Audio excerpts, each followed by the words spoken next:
Imagine a beautiful room. Just watch it for a second. Nothing is really happening in there, right? How long can you watch this room before you get bored?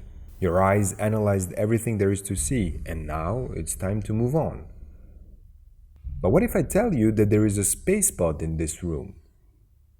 Now your mind is racing to answer the most basic of questions. Why is this space pod in there? How did it get there? So do we have an interesting story yet?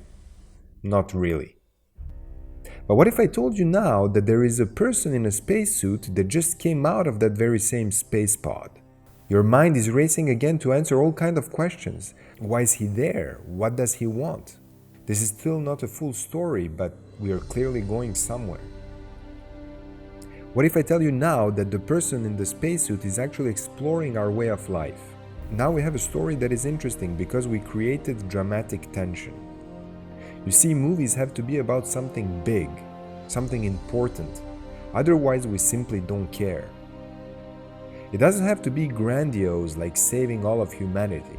It can be a simple story about two friends, but it needs to tell something timeless about that friendship. It doesn't have to be a big spectacle with a very complicated story, but it needs to have big issues in the core of it.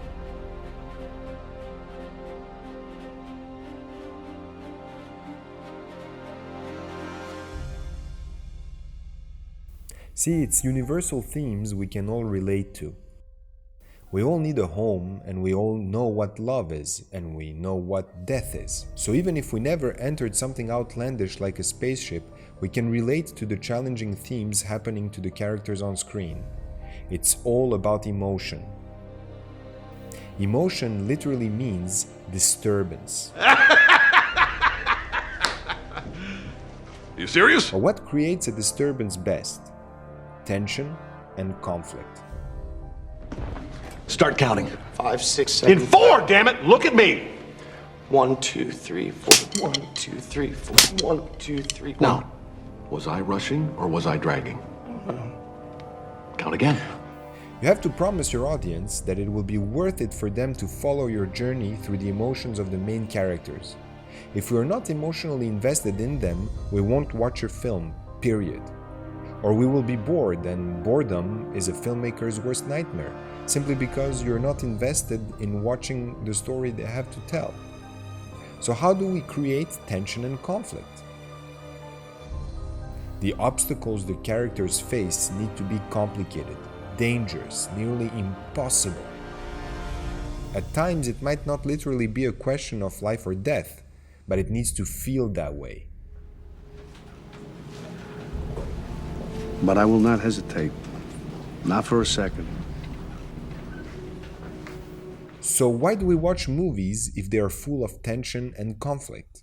Perhaps Tony Robbins has the answer. The two controlling forces have directed your life and kept you at times from taking action. And those forces again are the twin forces of pain and pleasure.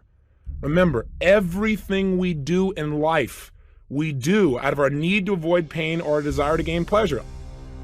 Well, you see, a character avoiding pain is a learning experience. In watching them, we can learn how to avoid pain.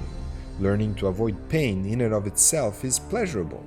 Seeing movies and living the story with the characters on screen, but with no physical or direct emotional consequence, makes us feel good. And that is ultimately why we watch movies, to feel something. Our main job as a filmmaker is to know how to put emotions on screen. And to do this, we need to know how to master cinematic tension.